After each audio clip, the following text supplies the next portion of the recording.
Testing 1 2 3 4.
Okay, it's 6 o'clock. Let's call the meeting to order. Jason, would you lead us in the Pledge of Allegiance, please? Happy to. Allegiance to the flag of the United States of America and to the republic for which it stands, one nation, under God, indivisible, with liberty and justice for all. Thank you, Jason. Roll call, please. President Griffin. Here. Director Boyd. Present. Director Cordell. Here. Director Ratora. Here. Vice President St. Amant. Present. Posting of agenda declaration. The agenda for tonight's regular board meeting was posted on Thursday, May 6, 2021.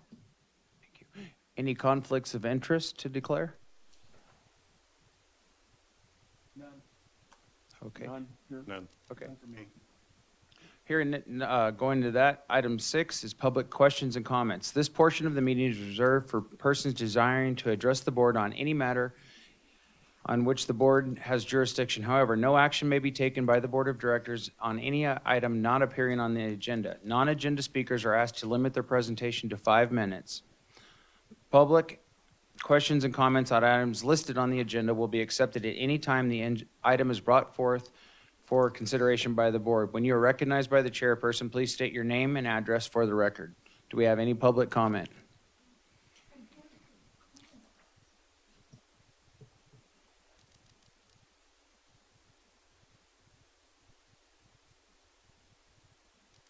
Must not be on, Judy. In the future. Guy, I haven't heard that expression in a long time. Judy Decker, 625 Board. I would just like to thank the board and the staff for opening up this public meeting to the public. It has been a long, frustrating time. I gave up listening to you guys about a year ago because I could never get you, uh, get the audio part. The GA continues to hold out and not have public meetings. It's quite frankly, it's disgusting. The public meetings and the public government is for the public. And listening to it is just not the same, nor is trying to respond. The April GA board meeting, which many of us listened to, I don't think we heard 50% of it. We could see it, but we couldn't hear it. So I thank you for opening the meeting to the public.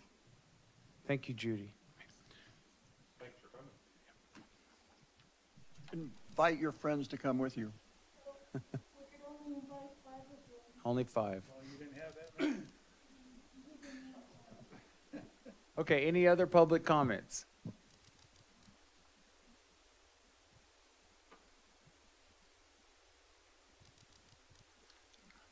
Okay, we'll give it another 30 seconds or so and see if anybody, are we having a delay at all? Yeah.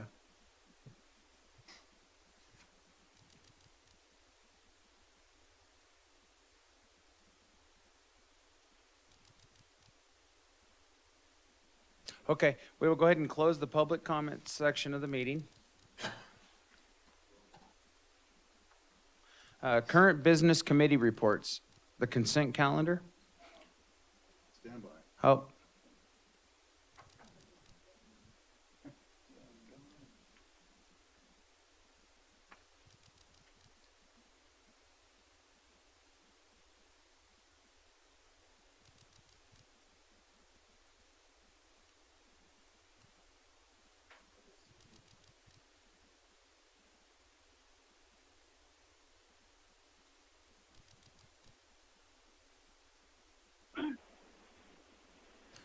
okay, we're going to go ahead and open the public comment because we had a caller. Caller, go ahead and state your name and address, please.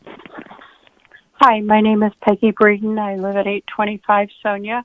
I'm speaking as myself and no one else.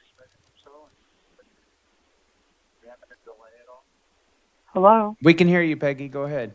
Okay, thank you. And I would like to ask a question about the non-attendance at the past GA meeting. Is it appropriate to ask now, or would you rather ask when that particular item is on the agenda? We would rather discuss that when it comes up on the agenda with that item. Okay, thank you. Thank you.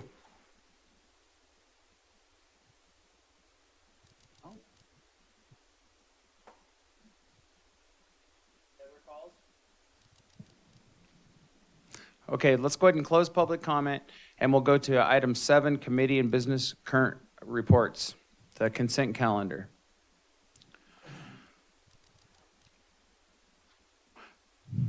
Oh, looking for a motion to approve the consent calendar for the approval of minutes from April 12th, 2021 special board meeting.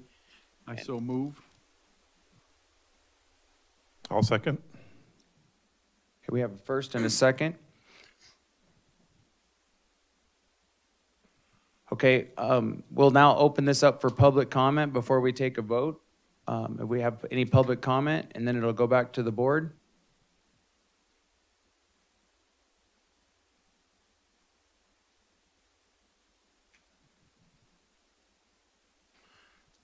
I agree with Judy. I like it with the public here. Much better.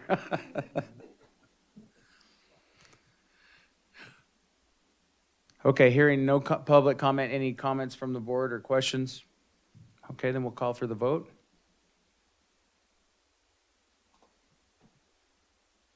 Are we supposed to be using our Machine here? I think we're using our pads. Our pads. Oh, our pads. Coming up now. Ah, There we go. oh, wow. Uh-oh. Left again. 5 abstentions. She told me I was okay. Polling's closed. I didn't even vote. Nothing's easy. This is a new thing. Yeah. Yeah, right. I'm just going to do a roll call. Okay, perfect. Thank you. Because it's not working. President Griffin, Yes. Director Cordell, Yes. Director Boyd, Yes. Director Ritora, Yes. Vice President St. Amant. Aye.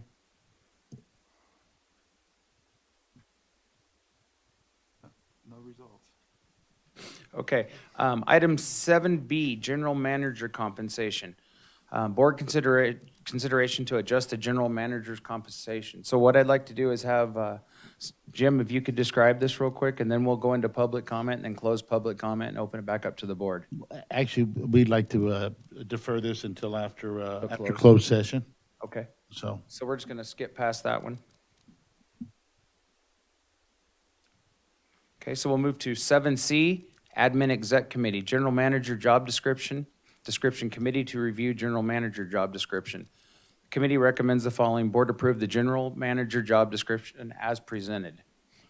So David, do you want to cover that, or Don, do you want to explain what happened on that? Sure. The board had requested that they get to review the job description for the general manager, and come to find out, I could not find one.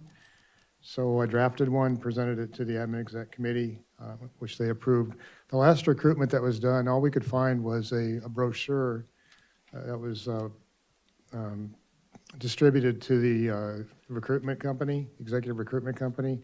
It really did not have much in terms of a description of the general manager's duties. It was more of a explaining the district itself and the area and trying to recruit somebody to the area. So I did put together the job description, and that's in your packet. And I think it covers most everything that should be there. And with the admin exec, we reviewed it, and I found no changes that I thought were necessary. So Either. if anybody would have any comments, I'm going to open it to the public first, and then we'll come back after we close public comment. So it is now open for public comment. If you have one, please call in, unless you've got one, Judy.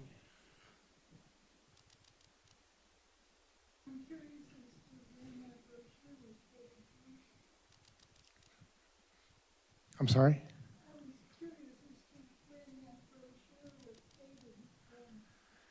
Oh, well, I would think it was probably 2011, I would think, or 2010, 2011, yeah.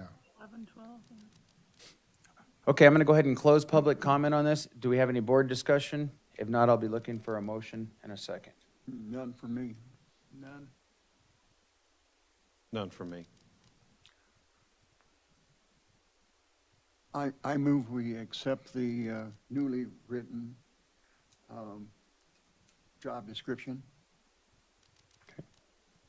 So we have a first, I'll second that. we have a second. Are we going to roll call or use the machines? Okay. Machines are possessed. President Griffin, Yes. Director Boyd, Yes. Director Cordell, Yes. Director Ritora, Yes. Vice President St. Amant. Yes. Okay, item 7D, Indian Wells Groundwater Authority. I guess, Stan, we would like to get your report, and then after you give the report, we'll open it for public comment, and then we'll close public comment and come back to the board for our discussions. Okay. There's been a lot going on recently. I think probably most of you know that the GA hearing on the Searles Valley Minerals replenishment fee has been continued to the June 9th GA meeting. In the meantime, there's also going to be a Orange County Superior Court hearing on May 20th. The imported water effort continues. That's primarily being worked by Capital Core Group, that's under contract to the GA. And that effort is funded by the replenishment fee. The shallow well mitigation study is ongoing. That is also funded by the replenishment fee. The shallow well impact reporting form was approved at the last meeting on April 14th. The recycled water alternative study continues. The latest funding source that is being pursued is through Kevin McCarthy, using a white paper generated by Krieger and Stewart. I think most of you have seen that. As you recall, the first two attempts to fund that program fell flat, and that's why we're going on to a third source for funding. The TSS, the Technical Support Services Monitoring Well in El Paso, continues. I believe they're starting to analyze the water samples. That's primarily funded by the state grant Technical Support Services contract. The Rose Valley Coastal Royalty funded monitoring well is starting up, and we expect that to be dug, I believe, in fall of 2021. There is a new ordinance, a new emergency conservation restrictions ordinance coming up before the board at this coming meeting. It was sort of a surprise to me. It came out of the blue. Apparently it's because of the drought. I'm not sure how it's going to be funded, and I have no idea what the schedule is. But anyway, it's new and it's coming up. So the annual GSP report for water year 2020 was sent to DWR on April 1st, so we made the deadline there. And the GA board was briefed on April 14th. There's at least one piece of good news that came out of that, and that is that the El Paso sub-area has been increasing its water storage and fairly significantly. If the data is correct, and I've got no reason to believe it isn't, of course, but the water storage is increasing at more than 3,000 acre feet a year. And you compare that with what the GSP says, which is the recharge in that area is 50 acre feet a year. Obviously, if indeed we can verify that increase in water storage, that would obviously be new water. So that's great news if it all comes and plays out properly, or the way we want it to. Anyway, being an optimist. In terms of outstanding issues, the finance report is included in the May 12th agenda package. I believe it says that it's using a cash basis rather than an accrual basis for reporting the finances. That's different for me, so I'm having a hard time understanding it at this point in time. I expect that I'll have a lot of questions come Wednesday with that brief. The transient pool is still an open question. There's been no recent updates regarding the transient pool at the GA meetings. The GSP annual report was released by the staff to DWR before it was approved by the GA. I've requested an agenda item for next meeting, which will be 2 days from now, to develop a release procedure for that type of document. That's one of the key documents that the GA releases every year, and it was sent out without notice to the GA or approval. And my understanding, neither the PAC nor the TAC had much time to review it either.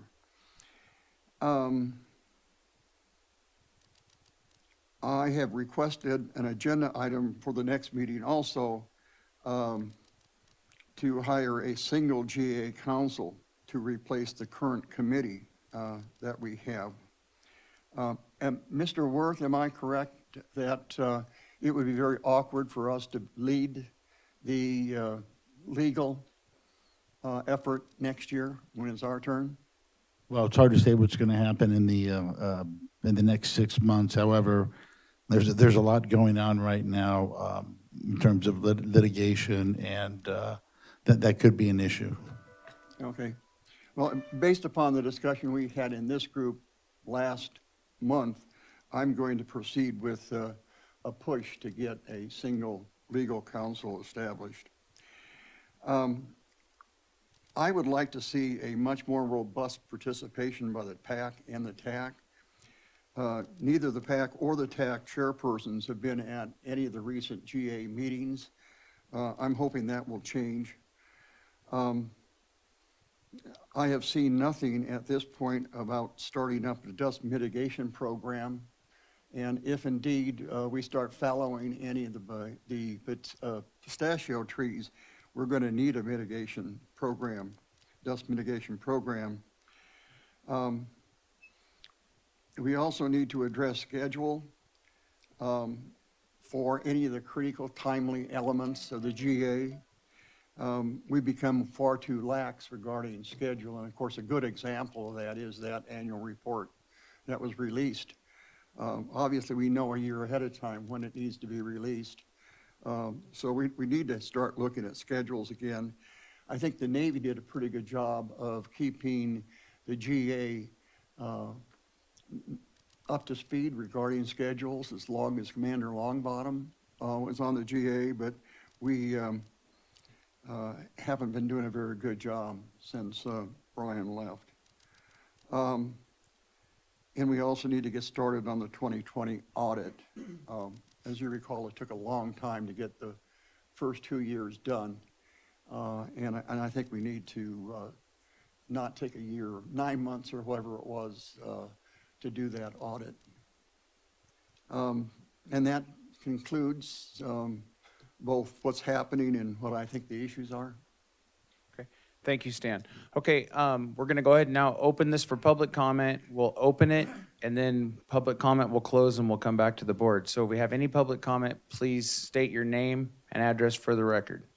Yes, it's Judy Decker. You already have my address. I have several comments.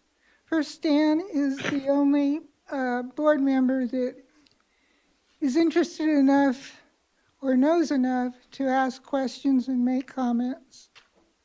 The rest of the board says aye or nay. They hardly ever say no. The fact that Stetson sent the annual report to the state prior to any review by any board member is disgusting. If you read it, and if you didn't, you should, or as an old-time school teacher, you better. It's terribly written. The person who wrote it needs to go back to high school English, for one thing. It has errors in it. For instance, if I recall correctly, it lists the total amount of pumping. It gives a very low amount to agriculture. It lists the pumping, of course, by the water district, Searles Valley Minerals, and the Navy. And then it adds to the pumping of water the recycled water that's already been pumped.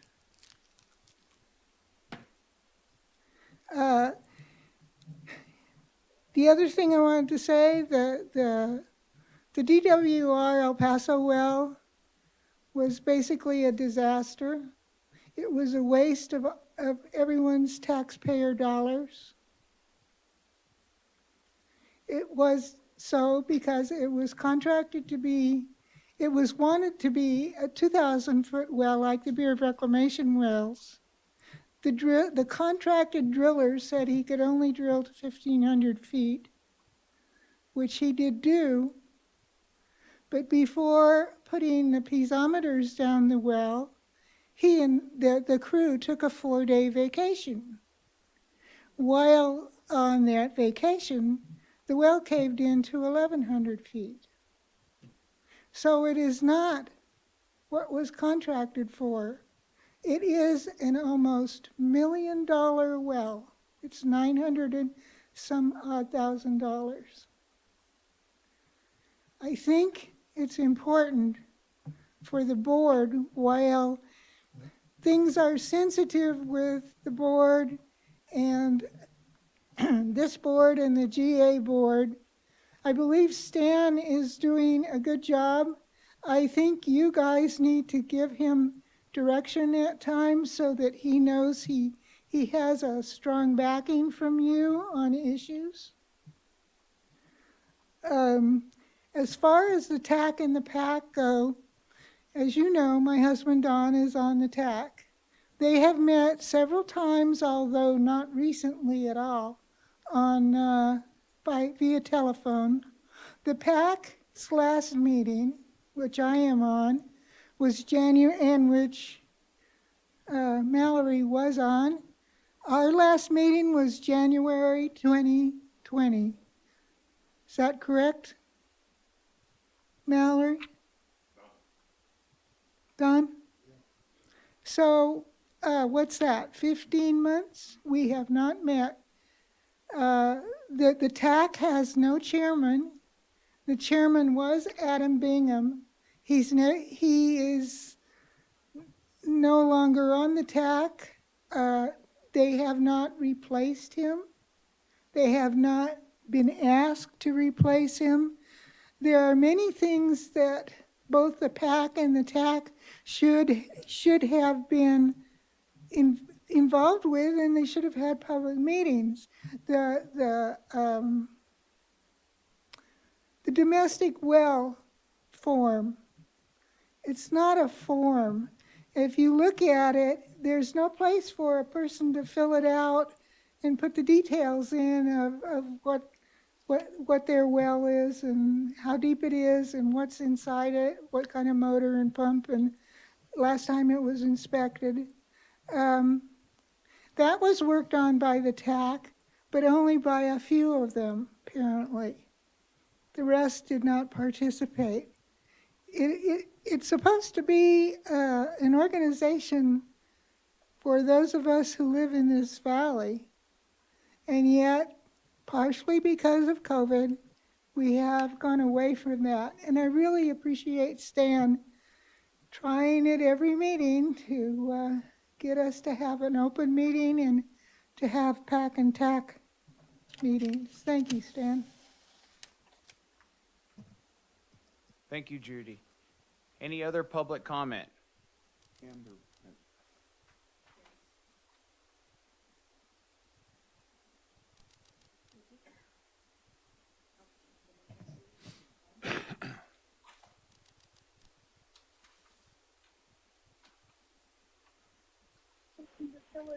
Okay, caller, go ahead and state your name. Hi, it's Peggy Breeden, 825 Sonia. I'd like to state for the record that I'm speaking for myself and no one else, and I'd also like to ask a question and make a comment.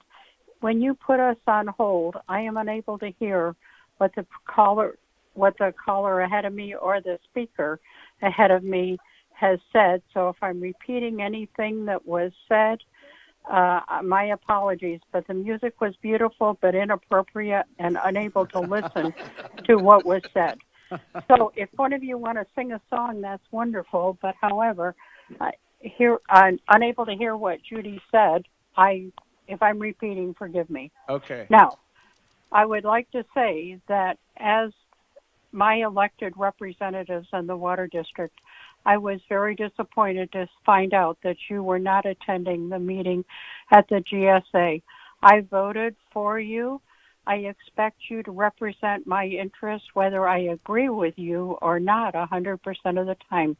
To merely not attend a meeting, to me, is an abdication of your responsibility. And I expect either the person who was appointed to attend, Mr. Rotora, or Mr. St. Amand, who is the alternate. It is unfortunate that you chose not to attend, and I'd like to understand why.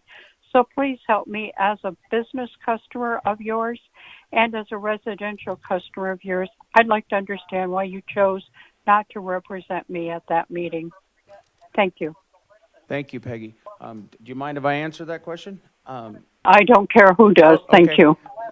Judy, I'll answer it the way I feel as the president.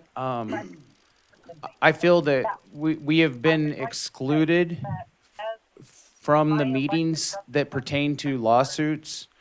We could not enter closed session on any items. That's not accurate. Well, we could not go to the closed session on. You can take a crack first, and then I'll explain how I feel. The reason the Water District did not participate in the public hearing against Searles Valley is basically because of a potential conflict of interest. There's a lot of, there are 3 lawsuits going on. The replenishment fee is part of that. The district is subject to the replenishment fee. We're paying the replenishment fee under protest at this time. There's a hearing that's going to take place in 2 lawsuits regarding the replenishment fee. It may or may not impact the district. And for those reasons, the district determined that it was in the best interest to avoid any potential conflicts to not participate in that hearing. And then I would also clarify that the district has not been excluded from executive sessions from the Groundwater Authority. It was a mutual decision. I also, as legal counsel for the district, did and still believe that the district should not participate in the closed sessions. That's my answer to Ms. Breeden's question. Thank you. Thank you, Jim. You explained it better Worth, than I did. may I answer now? Or may I ask a question now, Mr. Worth? Of course. If that is the case, is it a conflict of interest to attend and vote on any of those meetings? No, I'm not going to give a hypothetical on a hypothetical issue. The district made a determination that it shouldn't participate in one hearing. I don't think that somehow exempts or conflicts the districts out from future or all future actions of the GA. I think that's correct. That's not correct. I would hope that be the case because I expect you to represent my interests as my elected officials and to abdicate that for whatever reason, whether it be a legal thing. You can attend and not say a word. You could have watched it and seen what the same thing that you would have seen and not said a word. I want you to be there to be my representatives, and I expect you to do due diligence in the legal area, but also to remember you are representing all of our ratepayers' interests. Final thought? May I answer now? I believe that the Water District was representing the interest of the ratepayers by not attending for issues I've explained. I can't go in further into those. The fact that there wasn't a representative there was one item on the agenda. It was only the Searles Valley public hearing for which we knew we were already going to abstain from. So it didn't seem necessary or even appropriate to have a representative there if we were just going to abstain from voting. And that's all I have. Thank you. Thank you, Mr. Worth. I would hope that be Okay, thank you. Any other questions, Peggy? If that's all of your answers and you think that will answer the question, I have no more. Okay, thank you. Any other public comment?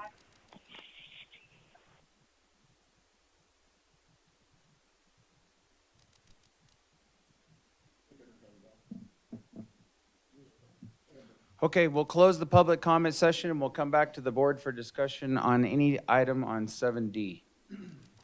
I have a comment or two. I applaud the comments about engaging the TAC and the PAC. I'm hoping that you'll be more successful in getting Stetson to recognize the value and the rest of the board to embrace that idea. I think it's worth asking a pointed question, if you wouldn't mind, on, is it this Thursday they have next meeting? The GA, Wednesday? So I think it would be worth hearing Stetson's explanation as to why they stated that the El Paso Basin water levels were rising. There's no explanation in the report that I could see. And like you, if it's true, and I'd be optimistic, that would be nice news to hear, but I can't think of any reason it would be rising given the other conditions of the basin. But if you wouldn't mind asking them that specifically to give Mr. Johnson a chance to explain to the public. I'd be glad to try to get more specifics, although if you go back to the GSP. Microphone, Stan. If you go back to the GSP, they have an algorithm that they use for generating the storage volume, and that is what they used. So I don't think they'll give me any different answer, but I think they allude to that particular algorithm for using water elevations and land areas. Of course, the question, of course, is going to be how many wells do they have and what's the resolution of the areas if they're using one well in the whole area of 60 square miles. That's one thing. If they've got, 30 or 40, it's different. So again, I'm hopeful, I'm optimistic, but we need to have a better understanding of where, I agree with you, we need a better understanding of exactly how robust that information is. But I will ask. Dan, I have a question too about that same thing. I'd asked Don and David the other day about it. I was reading in the GSP, they were saying there was a 50-foot recharge in the or 50 acre feet in the El Pasos. But if you look at the GSP, it's different than that. If you go back, further back, it shows a recharge of 18,000 feet or something in the last, or 10,000 one year, 12,000. So it differs in that report than what it actually says from the 50 acre feet. So that kind of explains to me why it's seeing an increase if there is that much water coming in on that part of the basin. So, Well, because yeah, it doesn't, the it table- conflicts itself in the GSP. Well, the table, which I believe you're referring to is 3-8, and those are that year delta to the water storage, and that's based upon this algorithm they use, which I think is independent of that original assumption that it was 50 acre feet per year. And that came out of some of the many historical documents that have been floating around. That 50 acre feet is what was used in the generation of the 7650. So therefore, if indeed the real number is between, is 2,000 or 3,000, then obviously that 7650 is incorrect by the difference between the assumed 50 that went into the 7650 and what they're now measuring. Although, again, like Mallory was pointing out, we need to be very careful about jumping to the conclusion that that is the case. But on the other hand, we definitely need better understanding of how it was measured and what the robustness and the uncertainty of any of those measurements are. Okay. No doubt about that. I had one other request or question. Looking at the timeline of events, the review of that annual report was sent out on a Saturday or a Sunday, and the comments were required the following Friday. So I don't know, even though there was a period for review by the TAC, I don't know that everybody could have reviewed it, had time to review it, or were right. I mean, if you're sitting there waiting for this thing to come in, it's about to arrive. You might see it come in, but you mentioned that they know a year in advance this report's due. On April 1st. Yeah. And to wait until the last minute to give the chance for review is just unreasonable. Well, we need a timeline, establish a schedule, so that the PAC and the TAC know when the draft is coming in or coming out, how much time they have to review it, collate all their comments and get that, into.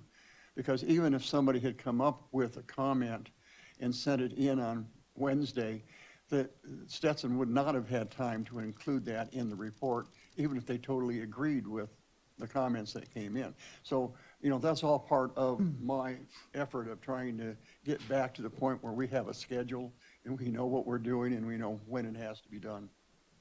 Awesome. Thank you. Any other comments from the board? I've got a comment here. When I joined the board, I don't know, 9 or 10 years ago, we always had problems giving the ratepayers a raise as far as their fees go. And we'd actually have to really think about it for a 3 to 7% raise when we send out the water bills. The GA the lease bill that I've seen that people have been talking to me about, the least percentage of a raise was 62% from the GA. This is to our ratepayers. The board would never do that to people. That's an extreme amount of money. One guy's water went up 170%. And that's just, that's abuse by us or the GA to do this to the ratepayers. You know, a 10% here and there, you know, like I said, we'd have to think about it for 2 weeks or from one meeting to the next, and we didn't do it, you know. But it's totally absurd what they're doing. I still don't feel, I have not seen them or read them. I was going to talk to Stan about it, but I mean, do we have good financial reports? Do we know where they want to spend this money?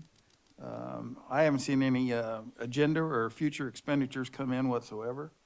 I'm not, you know, and they were asking for $52 million from the valley. Right now, everything is up. Prices are up. A 2x4 is $10. A piece of plywood's $70. And prices are down as far as Searles Valley goes. Their prices are way down. They're down almost 40%. And the overhead is up. I don't know what their overhead is up to. But, you know, we need to, I don't know, the water district, excuse me one more time. I don't know who it is. Screw it. But anyway, I feel that we're letting our people down by not getting more involved with the GA. And, you know, and they keep spending more and more money, whether it's necessary or not necessary. It really upsets me that there's not a financial responsibility there whatsoever. Stetson's still working for us. We're the only ones paying, and our ratepayers are the only ones that are paying. Something's really got to change, in my opinion. I don't like not being involved, like Peggy said, but it is a conflict of interest there. When we were involved, it was always 4-1, so we never got nowhere with it. And still to this day, we don't get nowhere with the GA whatsoever. And that's kind of what I had to say. I don't, it's not right of us to do this, especially the people that we cared about to start with, the amount of time I've been on the board. So, you know, a 10% raise was extremely high, and we very seldom did it. So that's it. Thank you. Any other board comments? I'd like to say, you know, I agree with you, Chuck. I think it's time we stand up for how we feel. Exactly. What happened with Trona? I've received phone call after phone call. And I personally will not stand, I just can't watch it happen. I have family there. I have grandkids there.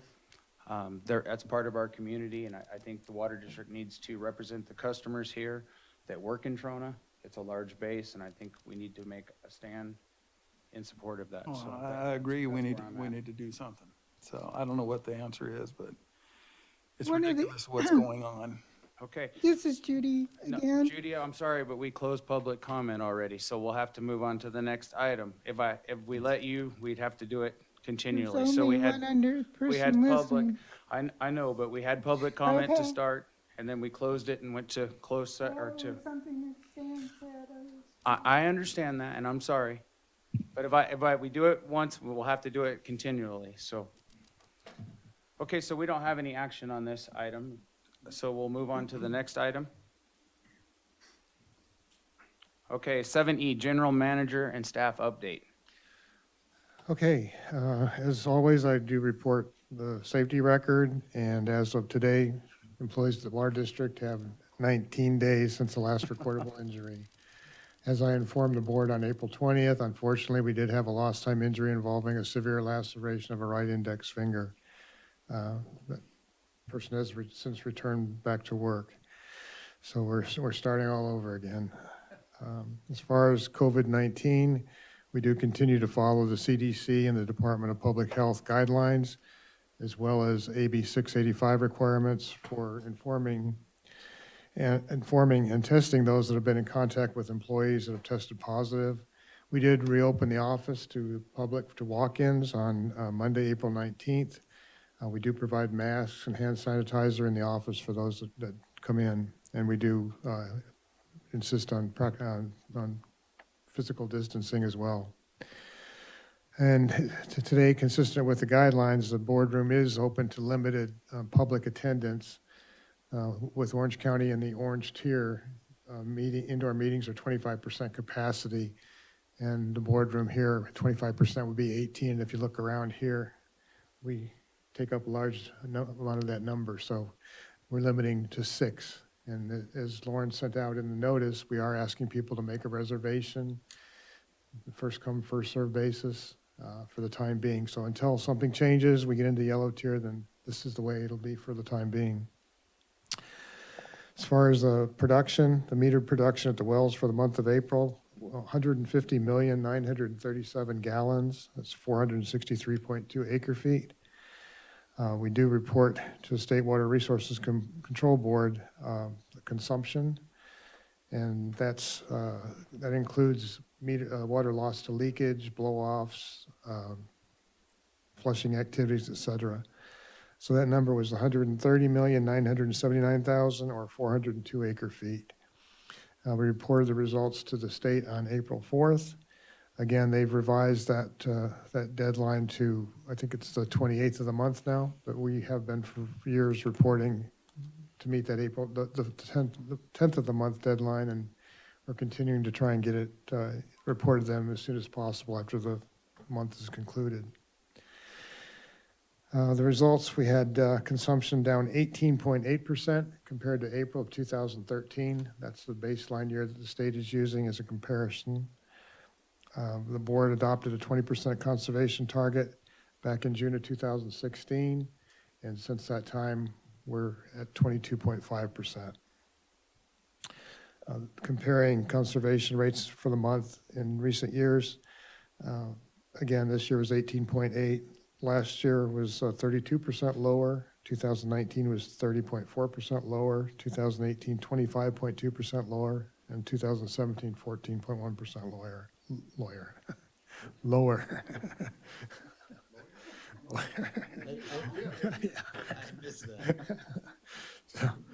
So the rate this year is at the lowest in I should say, not the previous years have been a lot higher the last 4 years. So we do report our residential gallons per capita per day to the state as well, and that was 109.9. And I'll emphasize again for people that don't understand that it does include indoor and outdoor, because we hear about the 55 gallons per capita per day, and that 109 doesn't compare to the 55. This is indoor and outdoor combined. We had 10 new connections added during the month. That continues the trend of a lot of new building going on. We've had 112 new connections during the fiscal year that started July 1st. Those 112 connections have contributed $731,453 in capital facility fees. Comparing that to last year, we only had 60 new connections and capital facility fees of $263,554. Any questions on that part of the report? Okay. Public outreach. I did participate in the mayor's web-based community collaborative meeting on May 4th. And among the items I reported on was the district is fully staffed. After we had 2 openings for an engineer and a SCADA IT administrator. I'm really pleased to report that we were able to fill those positions in what I would consider a relatively short time. Especially the SCADA IT, that's a new position, and to combine those 2 skills in one position is pretty unique, but we've been able to fill both positions. I also reported that this meeting would allow limited public attendance in the boardroom. I reported that the annual water quality report is available on our website. As I reported in our the update this morning, we are getting a quote from, or we have a proposal from PACRAP to print postcards to mail out to all the customers to make them aware where they can access the report. We have received some hard copies, the brochures of the report that will be available in the office for those that don't have access to the internet or just want a copy of it. And the other thing I reported on is that we were able to resume annual testing of our intertie connections with both the Navy and Searles Valley Minerals. We did successfully test the Searles Valley Minerals intertie on the 21st of April. We tried to do the test with the Navy on the 28th. The Searles Valley intertie is a one-way intertie. We can send them water. They cannot send us water. The reason being that they don't treat their water at that point at the intertie. It's treated further on down the system. But the Navy can go both ways. So the test started out with the Navy trying to send us water. They had an issue with their clay valve, could not send us water, so the test did not go forward. They indicated they would reschedule it after they got their clay valve issue addressed. However, we're getting to a point right now where I'm not sure this late in the season that we can conduct a test. So we did not conduct either test last year because of COVID. We usually test in late March, early April, and that was when COVID really hit hard. And neither the Navy nor Searles Valley Minerals wanted to expose their employees for the purpose of the test. That's all I have on public outreach. Any questions on that? The January 2021 Special Board Workshop, a couple of items to report on. The first one was an issue brought up about addressing how brackish water would count toward the 7,650 acre-feet of pumping within the framework of the Sustainable Groundwater Management Act. And you'll recall that there was a response presented at the March 8th meeting. Some board members felt that the response did not answer all the questions or address the issue fully. So as a follow-up, our consultant, Tim Parker, reached out to Craig Altair at the Department of Water Resources by email on April 8th, requesting a call to discuss the following questions. First, how does DWR view brackish water in a basin? Usable storage or unusable storage or other? If brackish water is extracted and treated for beneficial use, how should it be considered? New water, existing water, or other? Should brackish water be considered in the basin total storage estimate and annual change in storage estimates, or accounted for separately? If treated brackish water is substituted for potable water and shifts pumping away from areas of groundwater level decline, would that still potentially be considered an undesirable result based on a continued storage decline, even if areas of potable groundwater levels trends improve? So Tim had a phone call with Mr. Altair on April 22nd, and he summarized the discussion in a memorandum that's been provided in front of you.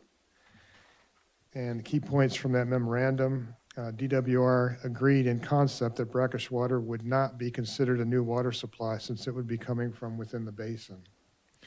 DWR also agreed that it would make sense to quantify and track usable potable water separately from usable unpotable brackish water in the basin in terms of the water budget and how to consider undesirable results.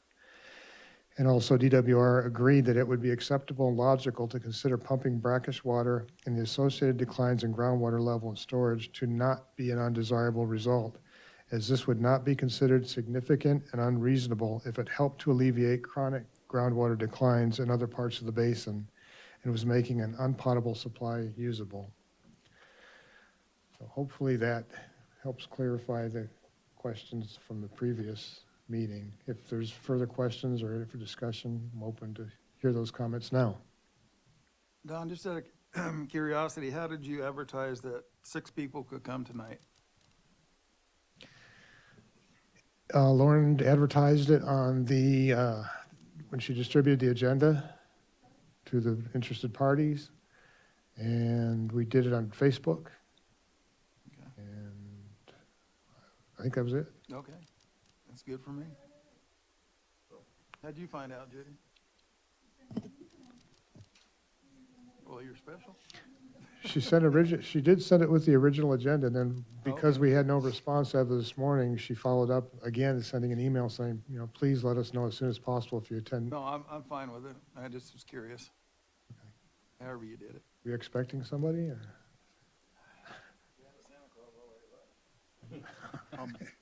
We already have brackish water on the water management agenda for the committee.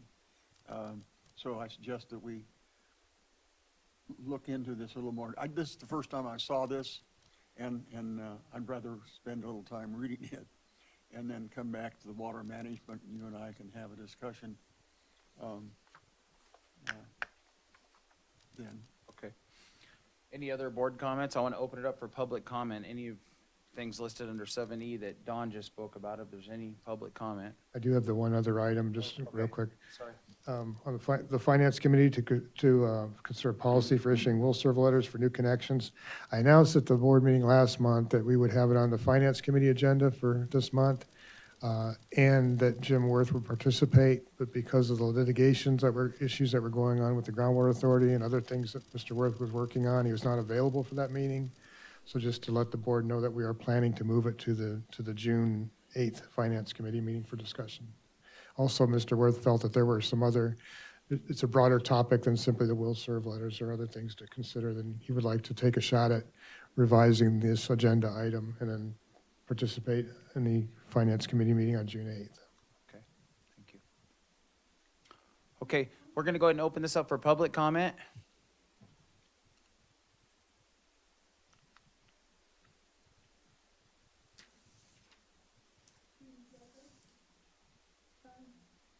Public outreach.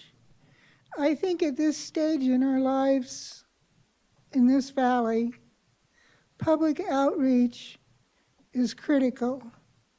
It is critical to present to the public the facts. We have a newspaper in town that's dredging up every old report they can find, putting in opinions. The district needs to present some facts, both about the district itself and the rules that are coming down from the state that are going to, I don't know where we're supposed to get our water. And they're going to be expensive and alarming to the public. And the GA. You've already talked about the GA and their increase in people's bills.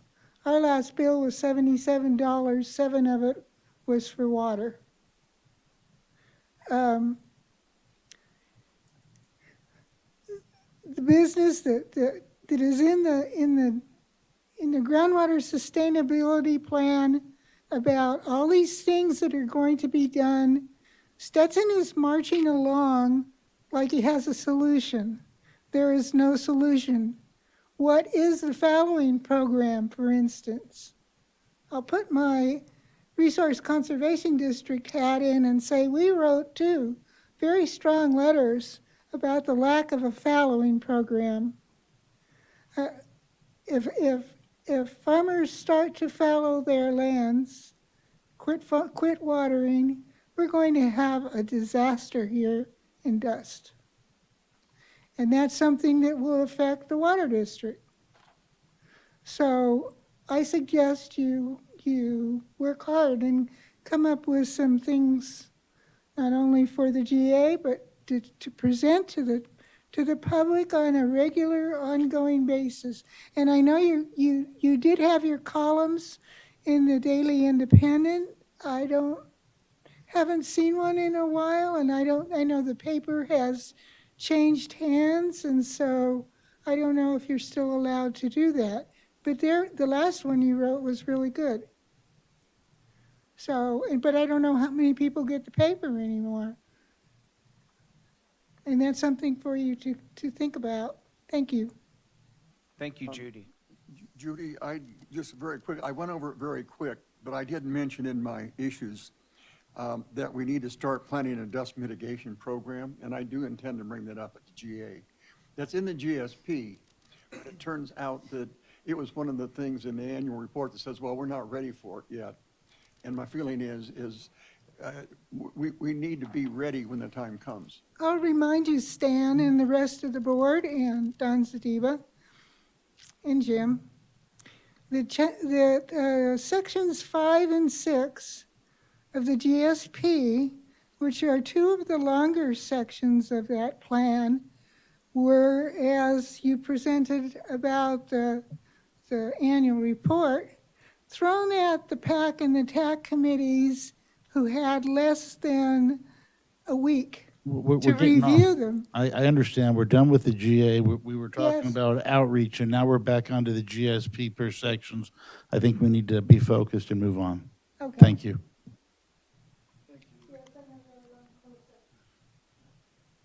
Okay, any other public comment on item 7E?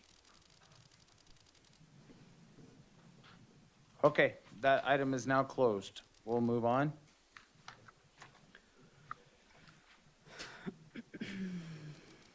General manager and staff update, and we're gonna go to 4 to the well update. Is that correct, Jason?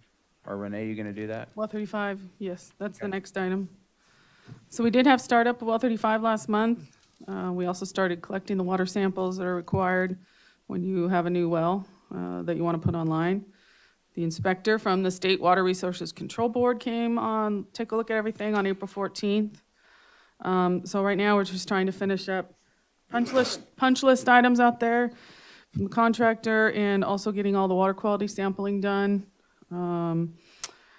Then we can get permission from the state to start using the well.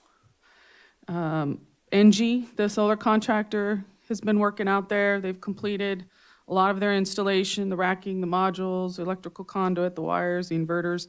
They're waiting on, they had to pull off a couple weeks ago. They're waiting to get some of the main switch gear items. And they're hoping, they at first said it was gonna be, they might be back today, but now it looks like they're just waiting, and it should be the 17th, so it should be a week from today, but they're keeping us up to date. As soon as they get everything they need, they'll be back on site. And they've resubmitted all their paperwork to SCE. So once everything's done, then they can try to get SCE scheduled to get out there. So it's moving along. Any questions about well 35? Oh, for the generator. Yeah, we did get permission from the Air Quality Control Board to use that generator. So that's going to be at well 35.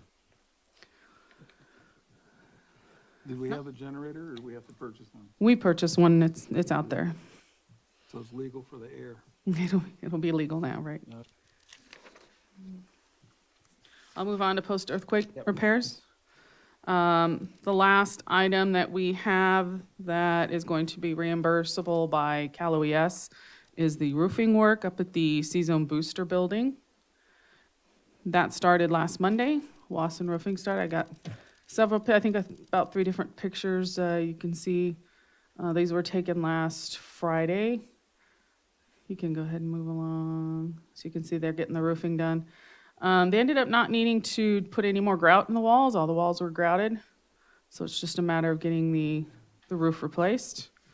So the project, they expect to take a couple weeks, and they'll be done with that. And that's it. Anything else? Any questions about that one? Otherwise, the Krager and Stewart continues working on our booster station replacements and our tank replacements. That'll be going to bid, one this summer and then one this fall. So, but neither of those are reimbursable by Cal OES. Thank you, Renee. Okay, item 6, financial status. Got it. Through April of 2021, we had a revenue budget of 9.1 million and actual of 11.7 million, which is 2,600,000 greater than budget. Of course, one of those items being the GSA fees. It's coming in almost $1 million over what we had originally budgeted, but our expenditures are at 10.8, or a budget of 10.8 million with actuals of 10.9 million, which is $169,000 over budget. But the net is a positive 766,000 compared to budget of a negative 1.6 million at this point in the fiscal year. I did delineate the revenues for GSA fees as well as the expenditures. So revenues, GSA fees, 1.132 million compared to the expenditure side of 1.038 million. Our capital expenditures are at 3.9 million, and just over 2 million of that is funded by COPs. And our debt service principal is 728,000. Okay, solar production. Solar calendar year through April. Let's see. since July of 2020. So total savings through July, since July of 2020 of 375,000. For April, we had an actual savings of 48,000 compared to a guarantee of 47,000. So we're back on the positive end of that for the last couple of months. And then just for comparison, our monthly debt service on our solar loan is right around 44,000, so we're coming out ahead by 3,000 for the month.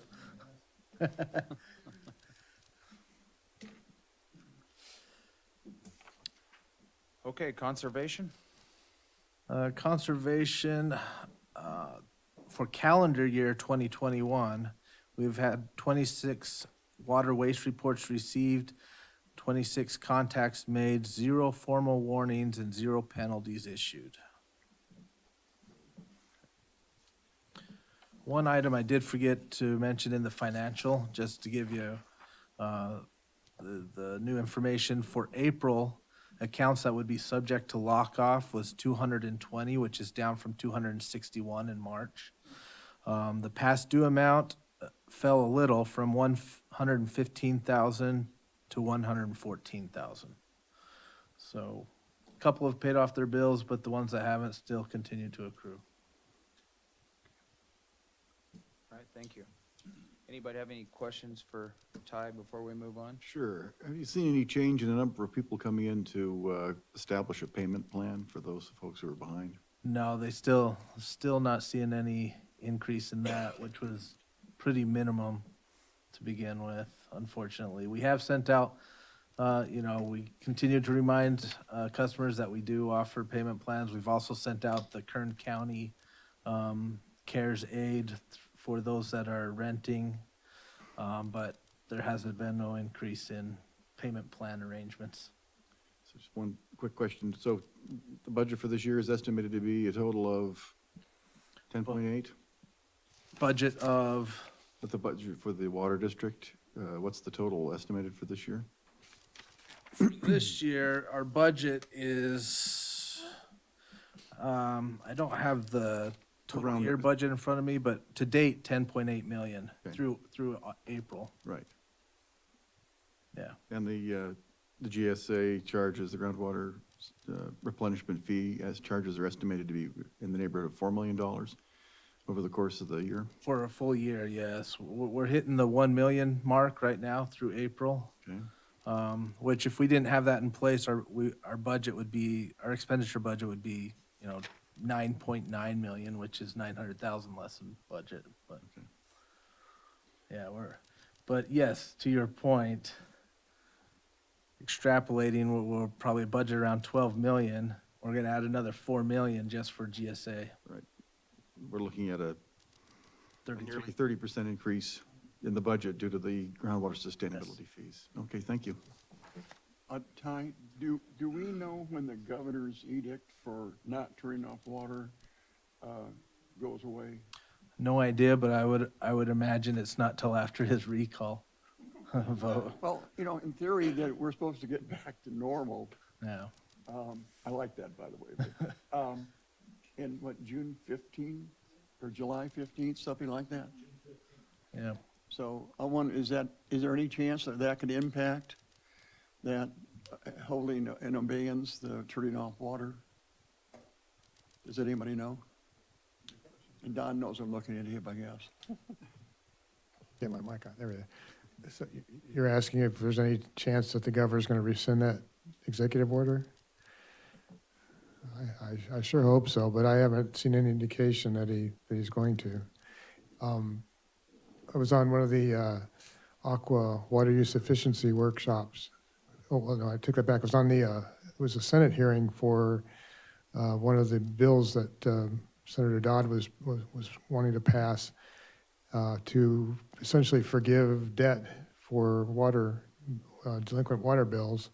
And he gave some statistics. He rattled them off so quickly, I wrote a few of them down, but I couldn't get everything down. But essentially he was saying that California alone has around $1.5 billion in delinquent water accounts. And it was increasing at a rate of $100,000 a month. it's pretty staggering numbers. Obviously, we're not, we're feeling an impact, but not as severe as some other areas for sure, for certain. But still statewide, it is a big problem, and how it's going to be addressed remains to be seen. If the state's going to be able to come up with some funding for some of these agencies that have a significant amount of delinquent accounts that have been accrued, I don't know, but. No. Your mic's off. No. And with everything going on, and the recall and all that, I'm not so sure that that's on his priority list to address it. But we'll see. Hopefully he does. Things are changing, improving. I think it will have to be a phase-in kind of a thing. It's gonna be bad on the district, but I don't know how he can just say it's overpay your bills, because I think we're gonna fight that. At that point, we've got somebody that owes a large sum. And then I think we're gonna have to come up with a plan prior to that. Somehow we have to have something in place, so we need to be working on that, I feel. So we need a long-term, program, a payment We do. plan that, it seems to me that might work. Well, I think if that's the case, though, we need to make sure the public is aware that they need to be Oh, signed up for a payment arrangement before that's released, not as soon as it's released and then come in for a payment arrangement, because That's part of the notices we send out already, and we would continue to do so to say, you've got 15 days, come set up a payment arrangement plan if you're unable to pay type thing. so there is an interesting question raised by this. In the news, I don't see any indication of anybody, just promises of ending the lockdown, but I also see reluctance on the part of the experts to declare that we've got an upper hand on this, and they're already pushing the idea that there's variants that might be even worse than the one that has the 99.7% survival rate. So I think we're going to have to plan for almost a permanent state of rotating lockdowns and figure out how we're going to handle that with our budget, because if they can't afford to pay it now, they certainly won't be able to afford to pay it in summer of 2022 if their jobs are not available to them.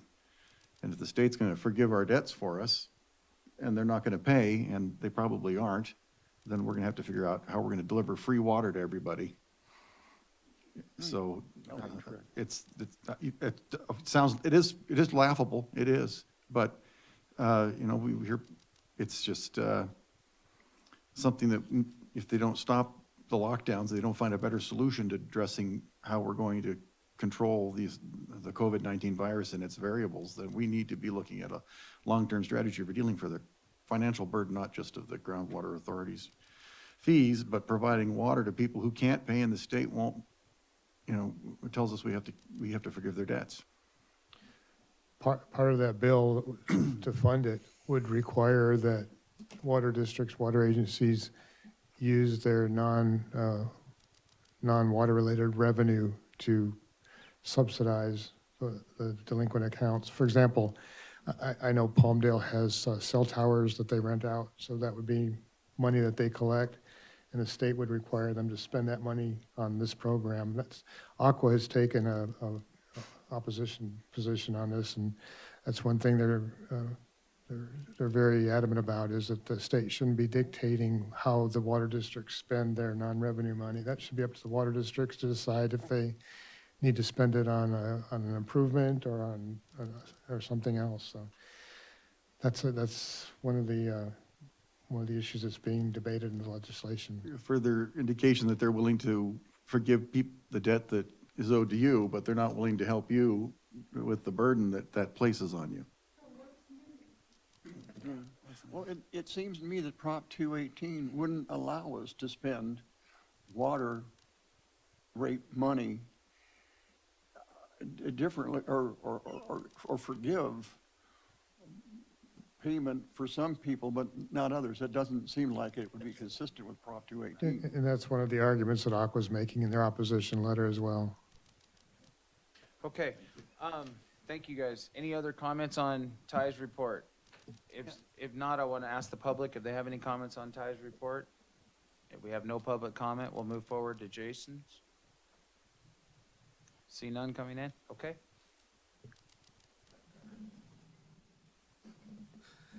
For the SCADA system, as I reported last month, ATSI has completed the installation and programming for all the non-arsenic wells, the booster tank, the booster pumps, and the storage tanks. They're all in the new system and working well. As of last Thursday, Friday, they completed the programming for the arsenic removal plant number 2, and the district is in the process of testing it out and seeing if it functions under all conditions. If that proves successful, we will begin installation at arsenic removal plant 1 and begin programming over there. They're also working on generating the reports that would go to staff and general manager, and providing information for the GIS. Thank you. Okay, item 10, if nobody has any questions. Sorry. The arsenic removal facilities update. Plant 2 was the only one online. It produced 6,580,000 gallons. Plant 2 is ready. It passed all back tees. We're just waiting for Plant 2 to be tested from the new SCADA system, and then once the new installation is done and the programming, we'll bring that online as well. Okay, operations. For the month of April, we had 11 repairs, 25 replacements. We ran the no-desk truck 11 times, saving 111,480 gallons, bringing our grand total to just over 8 million. We're at 8,002,955 gallons saved. No valves returned. Okay, any board questions for Jason before we go to the public? Any public comment on Jason's report?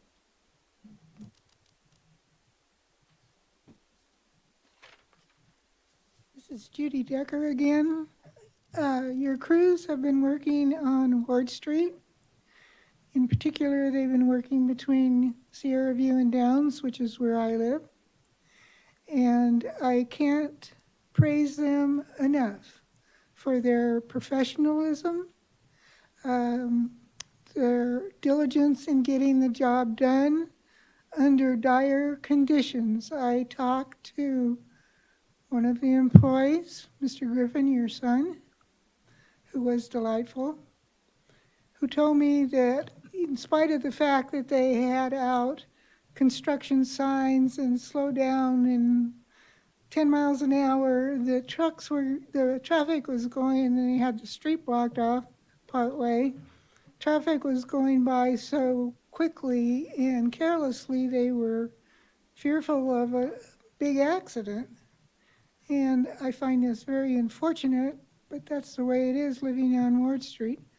But they got their job done, and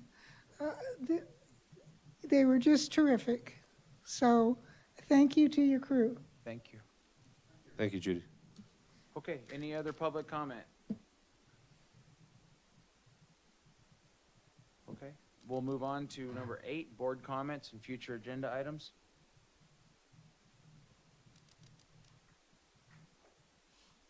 Hearing none. Do you have any? I just have one comment, and I think that I'm kind of with Judy, the PAC and the TAC have a vital, they're essential to the GA to put in their input. I do not feel that they've been listened to. Since I was on the TAC, 4 years ago, 5 years ago, people actually respected the TAC and the PAC, and I don't feel that we're getting any respect whatsoever from the GA. And I'd like for them to be back into it. So that's all. Anybody else? Okay, then we will adjourn this meeting at 7:18. 7:16, I guess, on my phone. Okay. 7:16. We're going to go to closed session, correct? 7:25, okay, or does that give you guys enough time? Okay.